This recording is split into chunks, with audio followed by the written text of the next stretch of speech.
Assalamualaikum warahmatullahi wabarakatuh.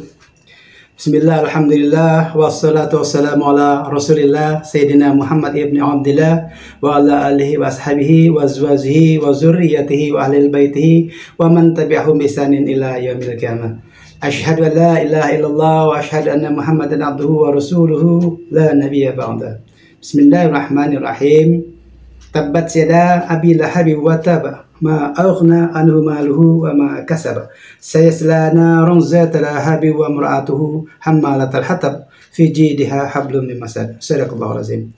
Para pemirsa terindah semuanya dimanapun kita semua berada, semoga kita semua senantiasa diberikan Allah Subhanahu wa taala kesehatan lahiriah wal batinah, diberikan kebahagiaan lahiriah wal batinah, diberikan kesejahteraan lahiriah wal batinah, dan diberikan umur yang panjang, tentunya umur yang barokah untuk senantiasa beribadah kepada Allah Subhanahu wa taala. Amin ya rabbal alamin. Para sahabatku terindah semuanya, saya mengucapkan selamat siang, selamat malam, selamat pagi, dan selamat apa saja. Yang penting kita semua semoga diberikan keselamatan. Karena ketika Anda membuka video ini, mungkin Anda membukanya pada malam hari, atau pada pagi hari, atau pada siang hari. Wallahu a'lam bishawab, Anda yang bisa mengetahui. Yang penting kapanpun Anda membuka YouTube saya ini, semoga kesehatan selalu menyertai Anda semua dan juga kita semua. Amin ya rabbal alamin.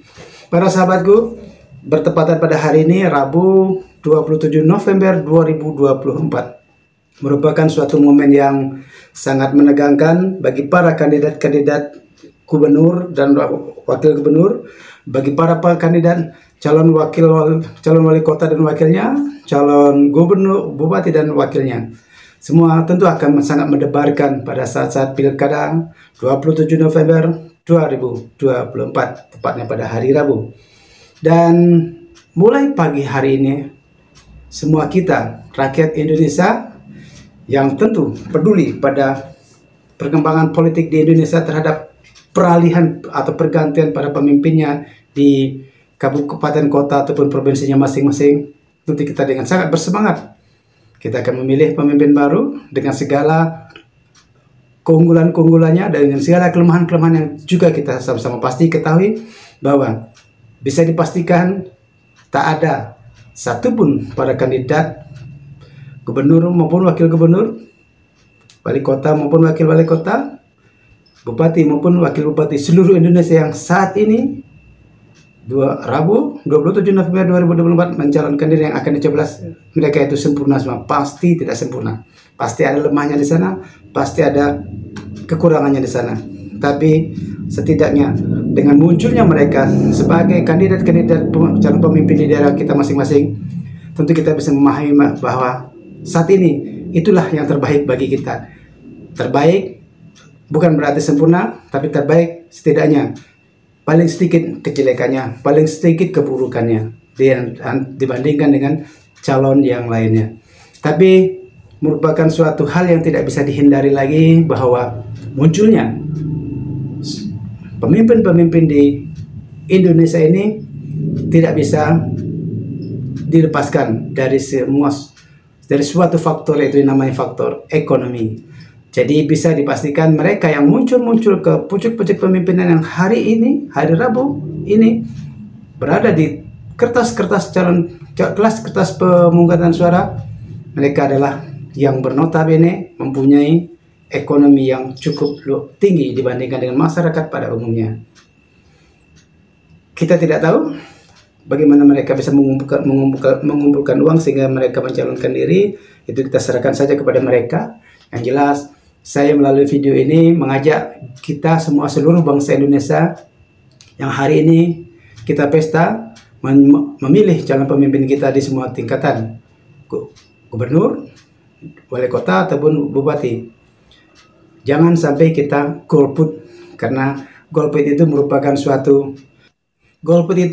suatu pilihan yang buruk bagi kita, walaupun bisa digunakan, karena tidak memilih juga merupakan suatu pilihan. Tetapi saya melalui YouTube ini mengajak kita semua jangan sampai tidak menggunakan hak pilih kita. Yang penting kita sudah memilih calon pemimpin kita, mengenai pemimpin itu nantinya akan korupsi, akan rusak kesananya itu terserah urusan mereka. Yang penting kita sebagai bangsa Indonesia dan juga bertanggung jawab pada ketuhanan kita masing-masing bahwa kita harus memilih calon pemimpin. Karena sebuah negeri memang harus ada pemimpin.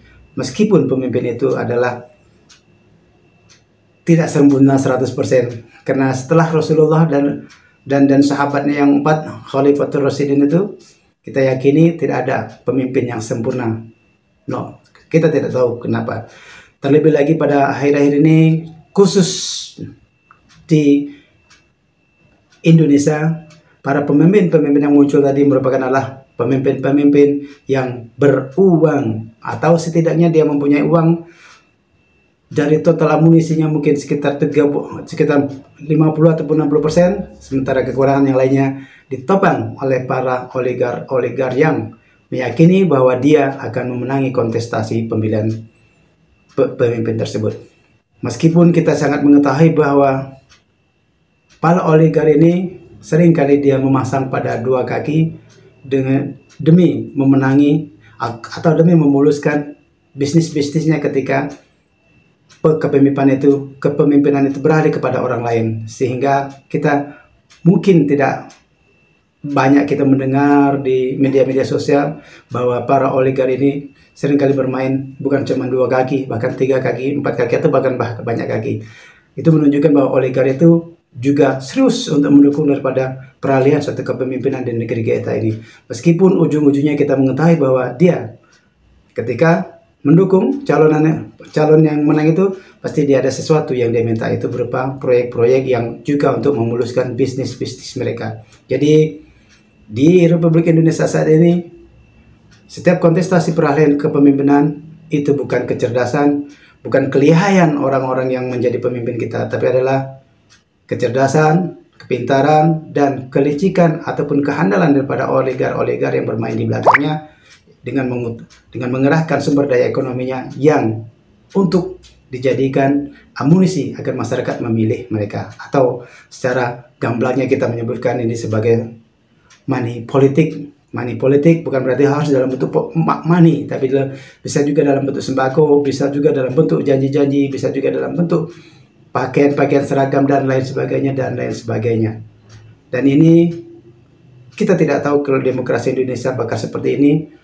Demokrasi Indonesia akan sepertinya amburadul karena yang bermain di belakang adalah para ekonom kelas tinggi, sementara yang bagian di depan adalah para calon-calon pemimpin yang sebenarnya mereka mempunyai kapasitas kepemimpinan tapi sangat lemah di bidang ekonomi, sehingga mereka ditopang oleh oligar itu. Bukan berarti oligar ini menopang 100% secara ujuk-ujuk, tetapi para kandidat ini biasanya soan atau berkunjung kepada oligar untuk meminta bantuan, dan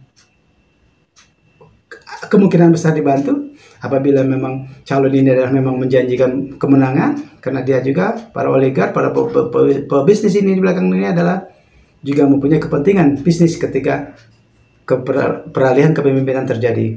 Dan ditopang oleh oligar ini bukanlah suatu hal yang haram sebenarnya, tetapi kita sangat meragukan loyalitas pemimpin yang ketika dia sudah jadi akan bertanggung jawab pada rakyatnya. Pasti dia setidaknya pasti akan melayani para oligar yang telah menjadi investor politik mereka selama mereka berperang atau selama mereka berkontestasi untuk dipilih menjadi pemimpin di negeri ini. Sebutkanlah saja misalnya seperti kita lihat si Pak Jokowi, kita lihat dengan asal muasalnya sebagai pebisnis kelas daerah mebel, dengan ditopang keinginan yang tinggi untuk menjadi pemimpin, akhirnya ditopang oleh sebuah partai yang cukup lumayan besar yaitu PDIP. Akhirnya dia mulai dari wali kota berjalan terus menjadi gubernur, akhir menjadi presiden. Kalau dia jalan sendiri tanpa ada PDIP, saya yakin dan percaya bukan mungkin lagi, dia tak akan mampu untuk menduduki jabatannya sebagai presiden, yang hingga hari ini bahkan dia tidak bisa mengucapkan rasa syukur ataupun rasa berterima kasih kepada partai yang telah mendukungnya, yang telah membesarkannya, bahkan terkesan dihianati. Partai yang telah membesarkannya sebagai investor politik dia, dan begitu di ujungnya justru dihianati hanya demi dia ingin melanggengkan kekuasaannya untuk memajukan anak-anaknya menjadi pemimpin di negeri ini. Dan suatu pengkhianatan itu dalam dunia politik untuk kontestasi di Indonesia itu bukan suatu hal yang biasa. Pengkhianatan itu seharusnya tidak ada. Memang kita punya sejarah panjang di negeri kita ini dari kerajaan-kerajaan yang sebelumnya, bahwa seringkali kepemimpinan itu muncul akibat dari dia mengkhianati orang-orang pintar sebelum-sebelumnya. Nauzubillah, memang seperti itulah. Kalau Indonesia mengaku seperti itu dan harus seperti itu, kita tinggal nunggu kehancuran bangsa kita, bahwa negara ini bukan dipimpin oleh suatu pengkhianatan, tapi dengan suatu loyalitas, minimal loyalitasnya kepada rakyat Indonesia pada umumnya. Dan coba kita lihat sekarang, para pemimpin kita, khususnya yang kita baru dapat adalah Presiden dan Wakil Presiden, Pak Prabowo pada kali ini. Pak Prabowo, dia merupakan pemimpin atau ketua umum daripada Partai Gerindra. Dia mencalonkan diri untuk jadi presiden, dan kali ini dia berhasil terpilih menjadi presiden periode 2024-2029. Dan lagi-lagi kita sebagai rakyat Indonesia dipertontonkan suatu atraksi politik yang sangat tidak mengenakan di hati rakyat banyak, khususnya bagi kita kalangan akademisi yang mengetahui bahwa seorang presiden yang telah terpilih secara melalui pemilihan umum yang secara umum tadi memenangi 58 sekian persen, 58,58%.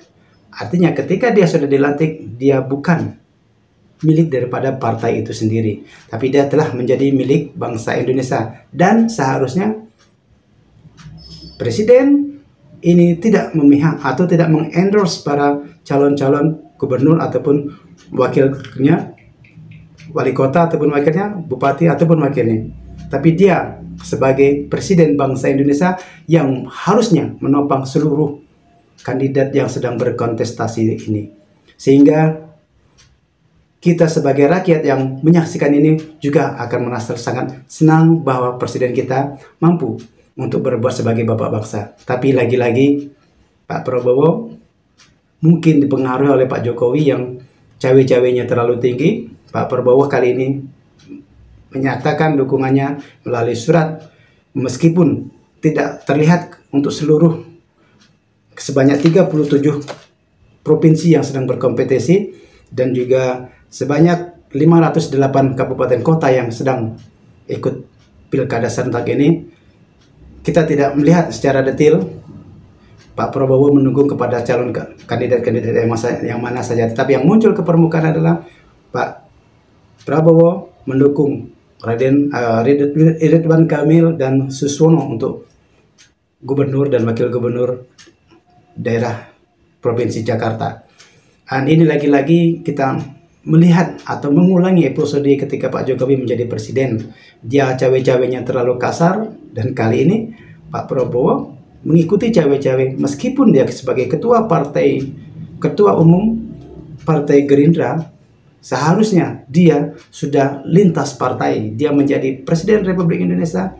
Tak semestinya dia mendukung kandidat meskipun itu dari partainya sendiri. Karena Anda dilantik, Pak Prabowo sudah menjadi presiden, menjadi milik Indonesia. Harusnya diberi semangat semua para kandidat yang sedang berkontestasi. Jangan malah berpihak, jangan malah partisan. Cukuplah presiden yang lalu, Pak Jokowi, yang dengan cara katakanlah semena-mena menggunakan kekuasaannya untuk mendukung anaknya memenangi kontestasi dengan cara memaksakan konstitusi sehingga dia bisa berhasil menjadi wakil presiden di situ.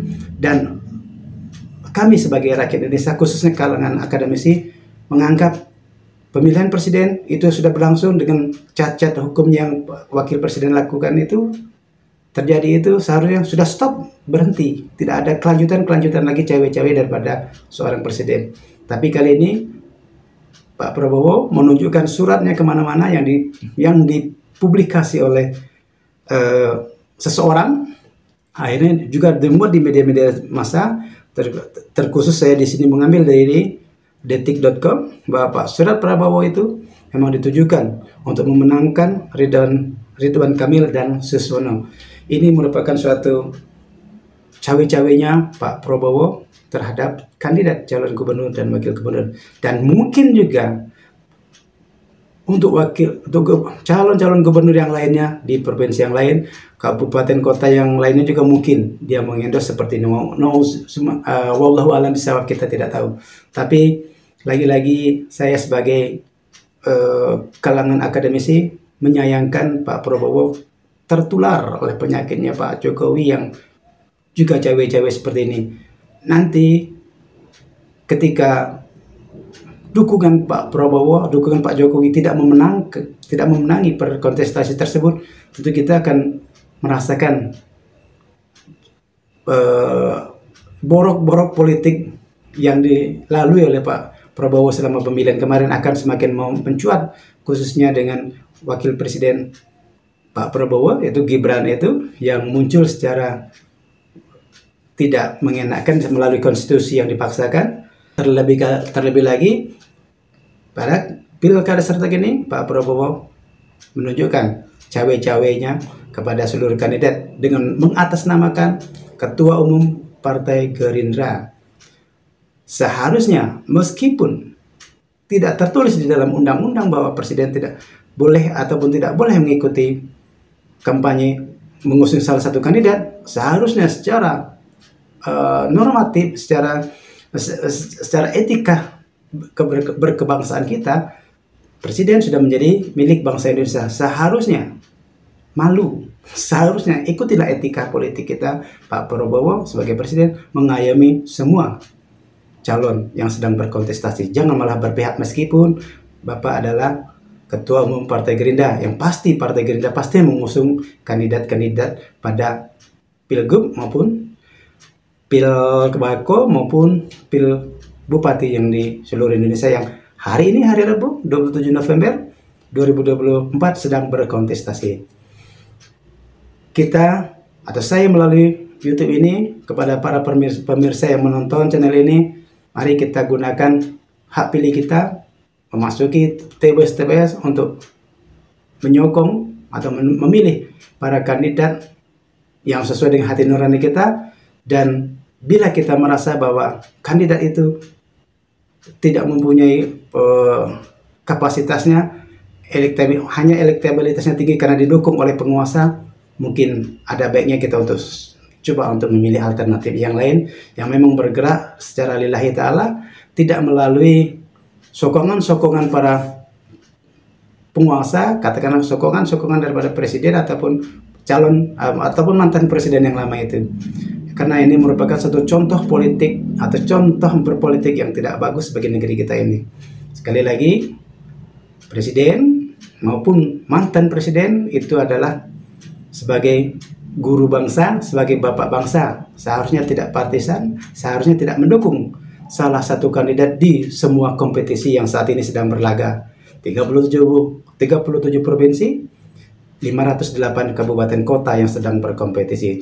Kalau cawe-cawe ini dilanjutkan, kita tidak tahu demokrasi kita selama pemerintahan yang lalu sudah compang-camping, akan ditambah lagi compang-camping dengan periode pemerintahan Pak Prabowo 2024-2029 ke depannya. Nauzubillah. Melalui video ini, kita atau saya secara pribadi mendoakan semoga pilkada serentak besok kita berjalan jujur, adil, dan tidak diintimidasi para calon pemilih, baik itu intimidasi secara finansial, intimidasi secara jabatan karena mereka ASN misalnya, atau intimidasi karena jabatan struktural di pemerintahan atau jabatan struktural dimanapun yang berada. Mereka terkait karena ada hubungan-hubungan kerja ataupun hubungan-hubungan yang finansial yang lainnya.